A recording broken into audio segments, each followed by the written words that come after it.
السلام علیکم پیارے بچوں، آج جو ہم آپ کے لیے کہانی لے کر آئے ہیں اس کا نام ہے بابر کی عقل مندی۔ ایک دفعہ کا ذکر ہے کہ بصیر پور کے ایک گاؤں میں ایک بابر نامی لڑکا رہتا تھا۔ اس کا باپ فوت ہو گیا تھا اور وہ اپنی امی کے ساتھ ایک کمرے کے گھر میں رہتا تھا۔ بابر کو پڑھنے کا بہت شوق تھا۔ باپ کے ہوتے ہوئے تو اس کا شوق پورا ہوتا رہا، لیکن اس کے مرنے کے بعد اس کی پڑھائی میں بریک لگ گیا۔ چند دن تو وہ اسی غم میں ہی رہا کہ یہ کیا ہو گیا ہے میرے ساتھ، لیکن اس کی ماں کے حوصلہ دینے پر وہ آہستہ آہستہ زندگی کی طرف واپس لوٹ آیا۔ اب گھر کو چلانے کا مسئلہ تھا کہ پیٹ کا دوزخ بھی تو بھرنا تھا۔ اس نے اپنی ماں کے مشورے سے اپنے گھر کے نزدیک بازار میں جوتے پالش کرنے کا سامان رکھ لیا۔ اب وہ صبح تو اسکول جاتا، اسکول کے بعد وہ اپنے کام پر چلا جاتا۔ شروع میں تو گاہک بہت کم آئے اور اس کو تھوڑی سی مشکل بھی ہوئی، لیکن پھر اس کے کام اور اس کی محنت کو دیکھتے ہوئے لوگوں نے آہستہ آہستہ آنا شروع کر دیا۔ اس طرح اس کا گزر اوقات اچھا ہونے لگا۔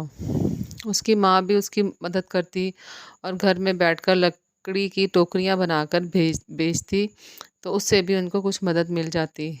دن اچھے گزرتے رہے۔ وہ پابندی سے اپنا اسکول کا کام رات میں کرتا اور 2 گھنٹے پڑھنے کے بعد سو جاتا۔ پھر وہی روٹین صبح۔ ایک دن وہ اپنے کام پر تھا، صبح سے کام بھی اچھا ہو گیا تھا اور آج اس کے پاس پیسے بھی پہلے سے زیادہ تھے۔ شدید گرمی کا دن تھا۔ وہ اپنا آخری جوتا پالش کر کے اٹھنے ہی والا تھا کہ اچانک شور سنائی دیا۔ اس نے جلدی سے اپنا کام ختم کیا اور شور کی طرف متوجہ ہوا۔ کچھ دور کافی سارے لوگ جمع تھے، لوگوں کی بھیڑ لگی ہوئی تھی۔ تو اس نے ایک آدمی سے پوچھا کہ یہ شور کیوں ہے؟ تو اس آدمی نے بتایا کہ کسی نے ساجد جولر کی دکان سے ہار چوری کر لیا ہے، اور اس آدمی کی داڑھی بھی لگی ہوئی تھی۔ چوری کا سن کر بابر بڑا پریشان کہ اسے بھی اپنے سامان کا بہت خیال رکھنا ہوگا۔ وہ ابھی یہ سوچ ہی رہا تھا کہ پولیس کی گاڑی کا ہارن بجنا شروع ہو گیا۔ تھوڑی دیر میں پولیس نے ناکہ بندی لگا دی۔ بابر بھی اپنی دکان بند کر کے گھر جانے کے بارے میں سوچنے لگا کہ اب تو بازار بند ہو گیا ہے، چلو میں کچھ دیر گھر جا کر پڑھائی کروں گا اور تھوڑا سا آرام کروں گا۔ یہ سوچ کر اس نے اپنا سامان اکٹھا کرنا شروع کیا تو ایک آدمی اچانک اس کے پاس آیا اور کہا کہ میرا جوتا پالش کر دو۔ بابر نے کہا کہ آئیں جناب۔ اس نے اپنا ایک پاؤں آگے کیا تو بابر نے اس پر گرد صاف کی اور پھر برش سے پالش لگا کر اس کو خوب چمکانے لگا۔ بابر نے اس آدمی کی طرف دیکھا۔ وہ ایک امیر آدمی معلوم ہو رہا تھا۔ اس کے کپڑے بھی بہت اچھے پہنے ہوئے تھے اور وہ دیکھنے میں بھی اچھا خاصا لگ رہا تھا۔ اتنے میں 2 پولیس کے آدمی لوگوں سے بات چیت کرتے ہوئے ان کے قریب آنے لگے تو آدمی نے فوراً جوتا دوسرا آگے کیا اور کہا کہ جلدی کرو، مجھے جلدی جانا ہے۔